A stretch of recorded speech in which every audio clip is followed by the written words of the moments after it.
Welcome to F007 Channel. Dukung terus F007 Channel dengan like, share, comment, and subscribe. Melanjutkan cerita berikutnya dari Battle Through the Heavens.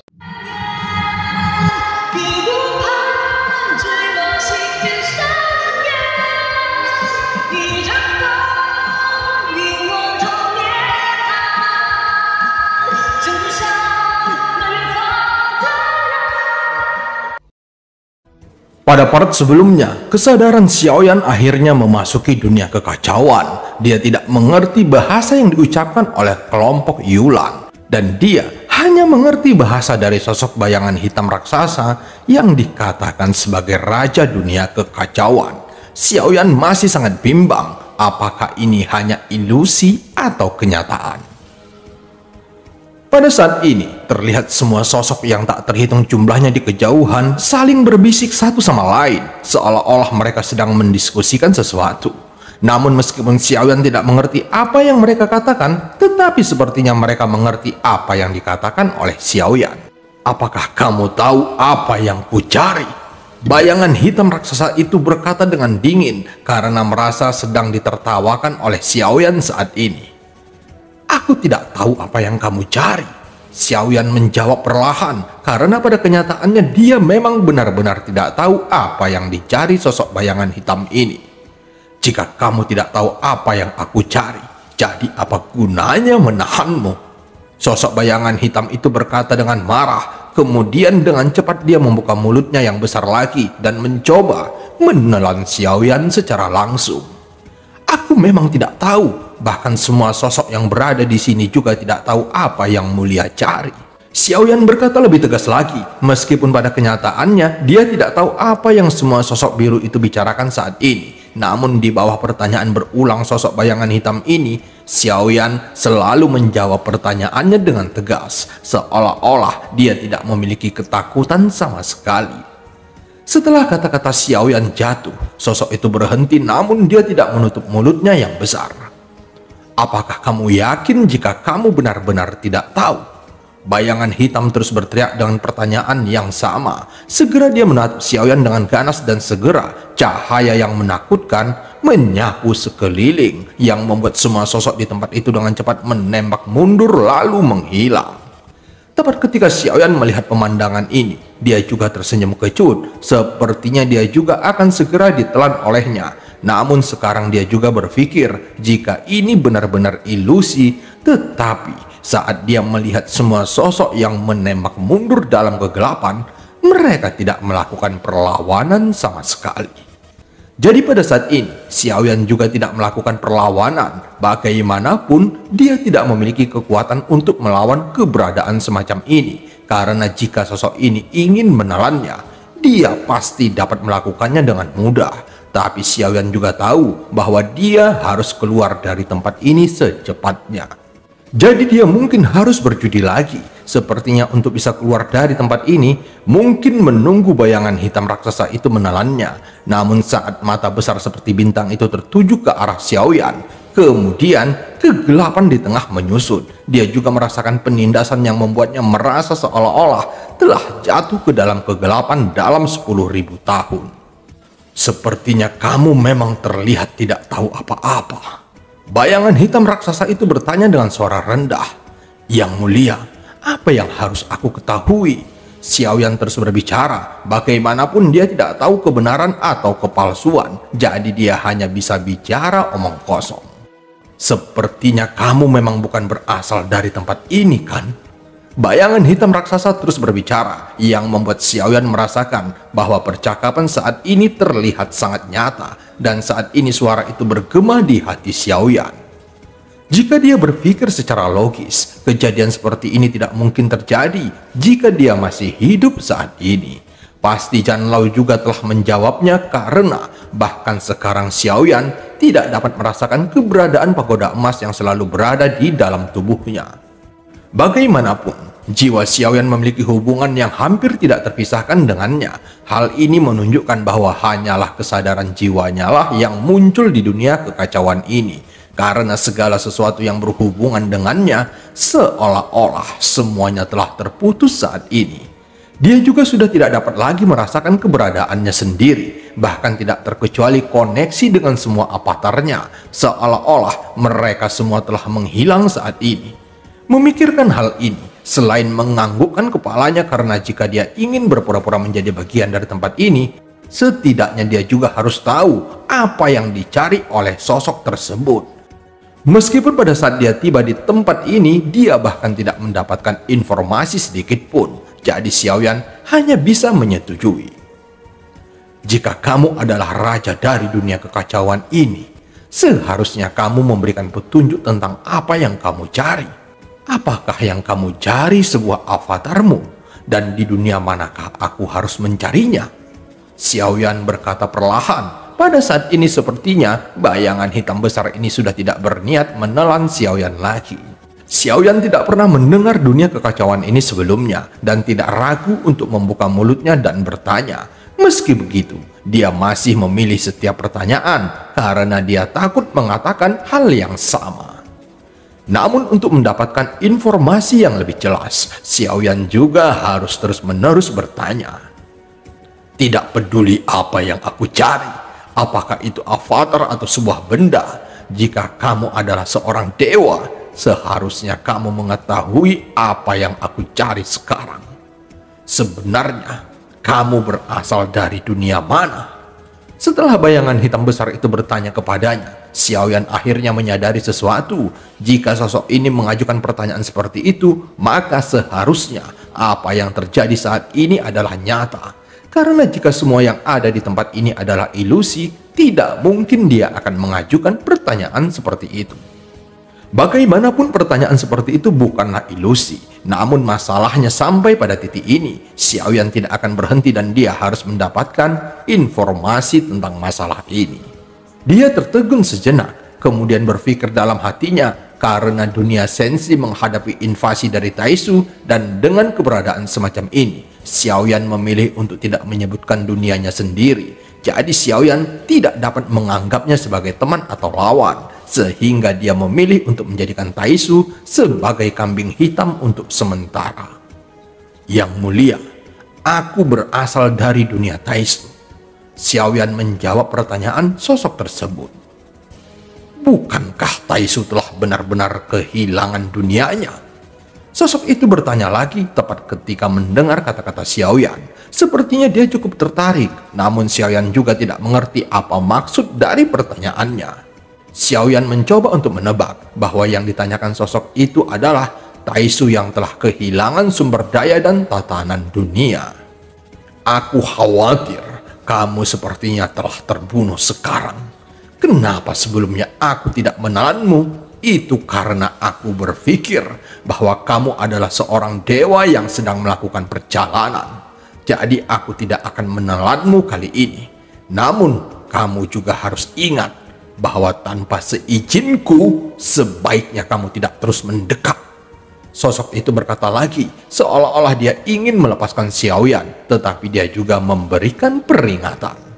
Sebenarnya selama Xiaoyan berbicara dengan sosok ini, dia hanya berbicara omong kosong. Namun apa yang membuat Xiaoyan tertegun adalah kata-kata terakhir dari bayangan hitam besar itu, bahwa dia telah terbunuh.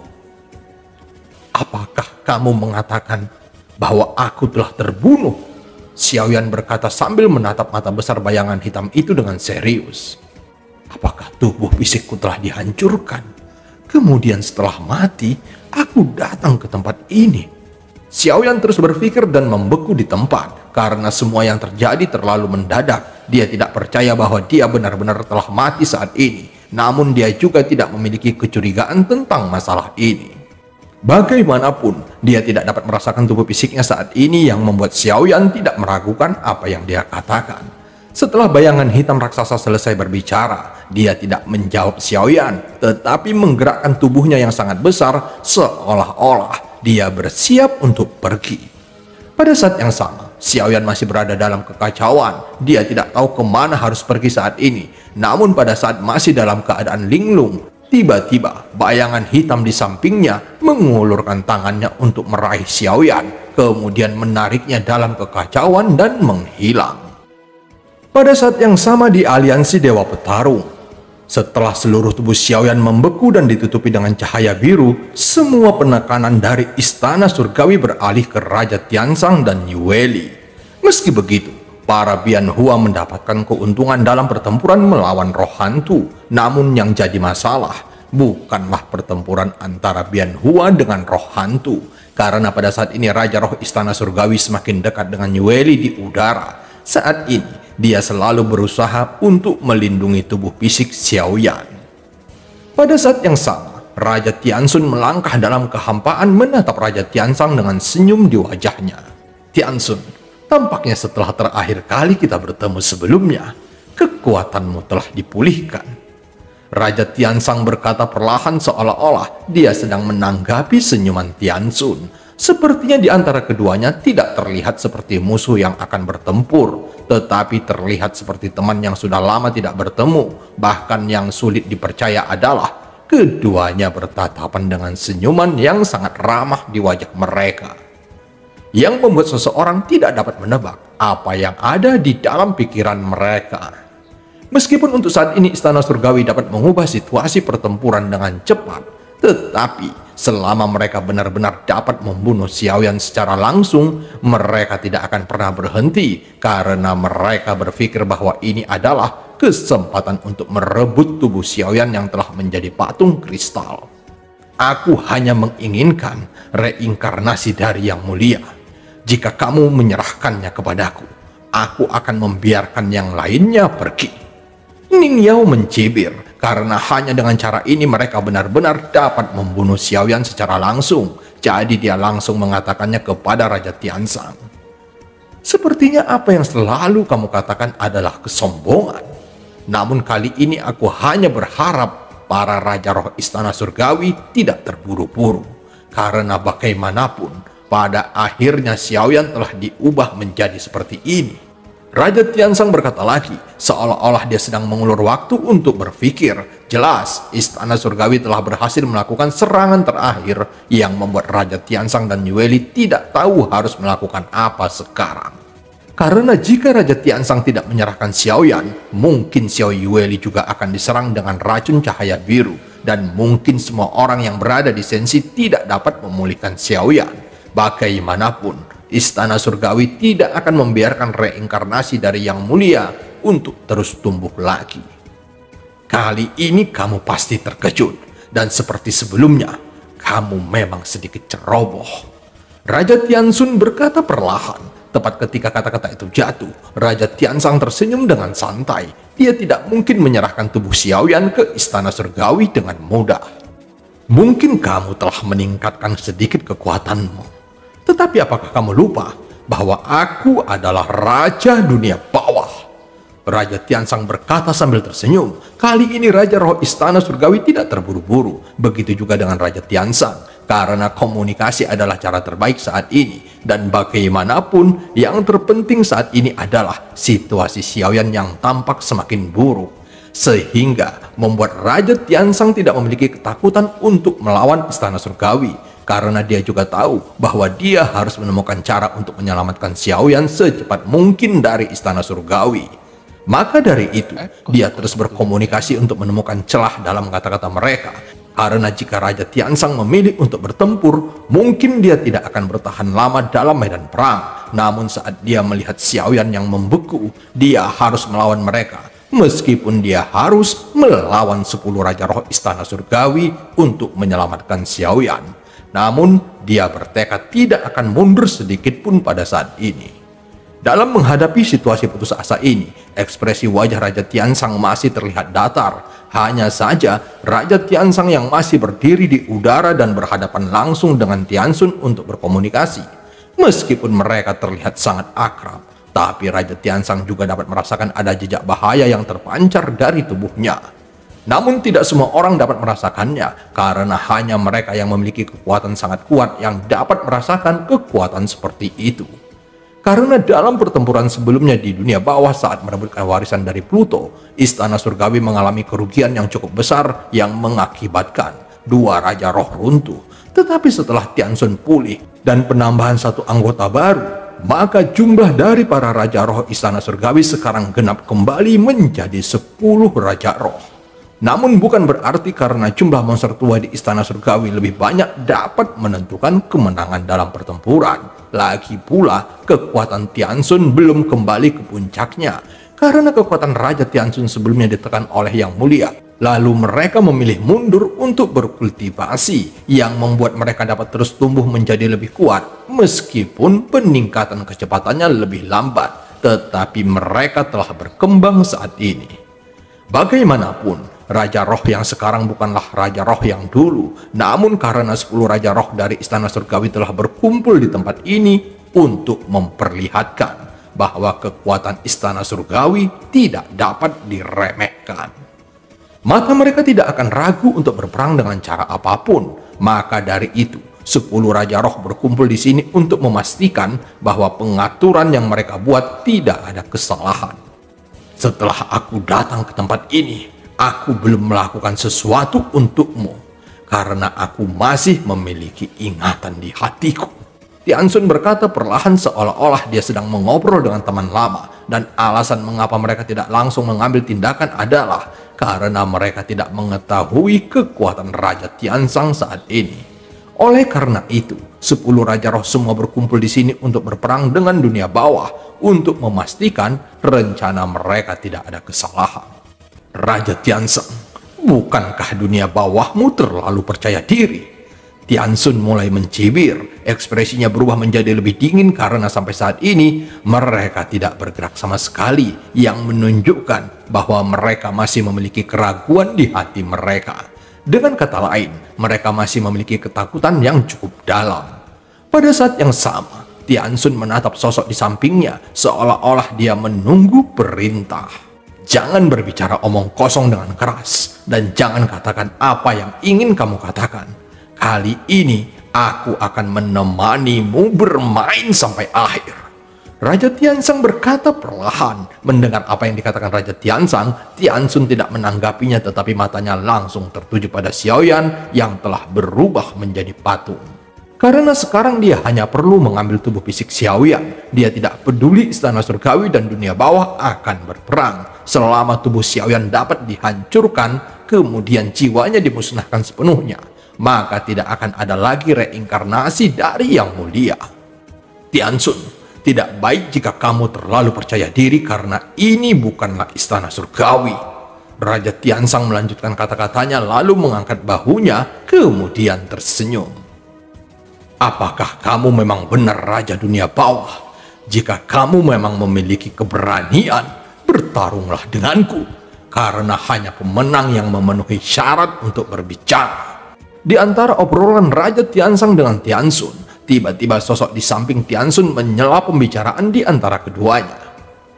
Aku belum pernah melihatmu, jadi sebelum kamu berbicara, sebaiknya kamu memperkenalkan dirimu terlebih dahulu. Tepat ketika kata-kata itu jatuh, tiba-tiba sosok itu mengerutkan keningnya. Jelas dia tidak dapat menerima kata-kata Raja Tianxang, karena dari nada berbicaranya, sepertinya Raja Tianxang sedang memprovokasi dirinya. Namun meskipun sosok itu tidak senang dengan apa yang dikatakan Raja Tianxang, tetapi dia tidak langsung menyebutkan namanya sendiri, melainkan dia mengatakan bahwa dia baru saja naik menjadi Raja Roh setelah Istana Surgawi memiliki 9 Raja Roh yang tersisa. Namun setelah dia menatap Raja Tianxang dan tidak mengenalnya, dia berpikir sejenak kemudian berkata dengan serius, "Aku bernama Pusing. Mengapa kamu suka berbicara omong kosong? Aku bertanya sekali lagi padamu, apakah kamu berani melawanku?" Pusing mendengus dingin, kemudian berkata dengan acuh tak acuh. Mendengar itu, Raja Tianxang memancarkan aura yang sangat mendominasi. "Aku tidak keberatan untuk bertarung denganmu, tetapi taruhannya harus diubah. Jika kamu menang, kalian bisa membawa reinkarnasi yang mulia pergi. Tetapi jika aku menang, kalian harus memberikan penawarnya. Bukankah itu adil?" Raja Tianxang berkata perlahan. Jelas dia sudah tidak ingin berbicara omong kosong lagi dengan Istana Surgawi. "Aku berjanji padamu, namun pertempuran ini bukan tentang kita satu lawan satu, tapi karena dunia bawah memiliki konflik dengan Istana Surgawi." Pusing berkata dengan dingin lalu menatap Xiao Yuweli. Fu Xing berkata dengan dingin ke arah Xiao Yueli.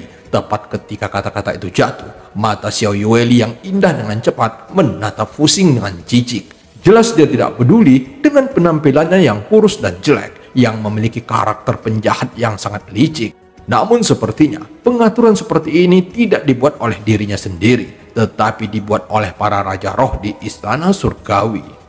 Tepat ketika mendengar kata-kata itu, Raja Tiansang masih tidak terlihat ada kemarahan yang terpancar dari wajahnya. Tetapi justru sebaliknya, dia tersenyum dengan ringan, kemudian mencubit dagunya seolah-olah dia sedang berpikir. Baiklah, sepertinya aku tidak dapat bernegosiasi dengan persyaratan yang kamu buat. Apakah persyaratan yang kamu ajukan 10 lawan 10, atau aku harus membiarkan kalian maju bersama agar tidak membuang-buang waktu? Raja Tiansang berkata perlahan, menatap para raja roh dan hantu roh dengan sangat santai. Kemudian menegak labu anggur di tangannya, seolah-olah dia tidak memiliki rasa takut sedikit pun. Jelas Raja Tiansang juga memiliki pengaturan tentang masalah ini. Orang tua, apa yang kamu rencanakan? Jika harus bertarung 10 lawan 10, bagaimana dengan kekuatan sosok lain di ujung? Apakah mereka dapat menahannya? Yueli berkata melalui transmisi jiwa. Jelas dia juga memiliki kecemasan dalam masalah ini. Tetapi ketika Raja Tiansang mendengar kata-kata itu, dia langsung menatap Yueli. Kemudian dia mengedipkan matanya untuk menggoda Yueli. Melihat itu, kulitnya langsung berubah menjadi memerah karena malu. Jangan terlalu khawatir, hanya kita berdua yang akan bertarung secara bergantian. Saat aku sudah mencapai batas, kamu bisa maju menggantikanku. Raja Tiansang menjelaskan kemudian menatap Yueli dengan serius. Setelah mendapatkan penjelasan dari Raja Tiansang, dia langsung mengambil tubuh Xiaoyan, kemudian menembak mundur ke belakang untuk menjaga jarak dari pertarungan. Dan film pun berakhir. Sampai ketemu di part selanjutnya.